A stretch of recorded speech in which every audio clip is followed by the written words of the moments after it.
दिल्ली विधानसभा निवडणुकीचा निकाल आता स्पष्ट झालाय आणि या निकालात खरं तर मतदारांनी भरभरून भाजपाला मतदान केल्याचं पाहायला मिळालंय। कारण भाजपाला भरघोस मतांनी या निवडणुकीत दिल्लीकरांनी विजय खरं तर मिळवून दिलेला आहे। आणि त्यानंतर खरं तर पंतप्रधान नरेंद्र मोदी यांनी भाजपा मुख्यालयात आता कार्यकर्ते आणि पदाधिकाऱ्यांना संबोधित केलं आणि यावेळेला त्यांनी आपवर आणि काँग्रेसवर चांगलंच टीकास्त्र सोडलंय।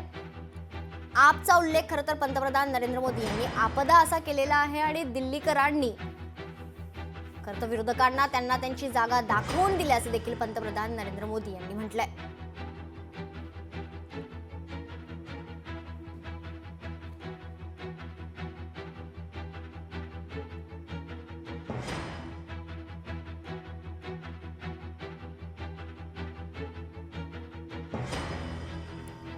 दिल्ली विधानसभा निवडणुकीचा निकाल आता स्पष्ट झालाय आणि दिल्लीमध्ये खरं तर कोणाची सत्ता येणार याकडे सर्वांचं लक्ष लागलेलं होतं। मात्र 27 वर्षांनंतर भाजपचा वनवास दिल्लीत संपलेला आपल्याला पाहायला मिळते। भाजपने या निवडणुकीत अत्यंत आश्चर्यकारकपणे मुसंडी मारत बहुमताचा आकडा गाठलाय, तर आम आदमी पार्टीचा सुपडा साफ झाल्याचं दिसतंय।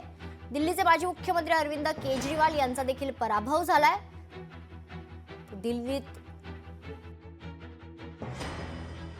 आज की ये ऐतिहासिक विजय है, ये सामान्य विजय नहीं है। दिल्ली के लोगों ने आपदा को बाहर कर दिया। एक दशक की आपदा से दिल्ली मुक्त हुई। राजनीति में शॉर्टकट के लिए, झूठ और फरेब के लिए कोई जगह नहीं है।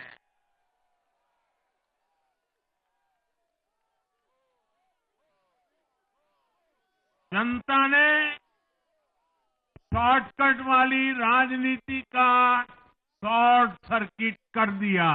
मैं दिल्ली की मातृशक्ति से भी कहता हूं, चुनाव में उनसे किया वादा जरूर पूरा किया जाएगा।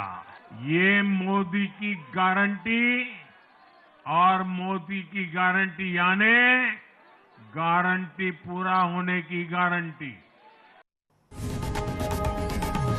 लोकशाही मराठी ऐका, पहा, जागरूक रहा।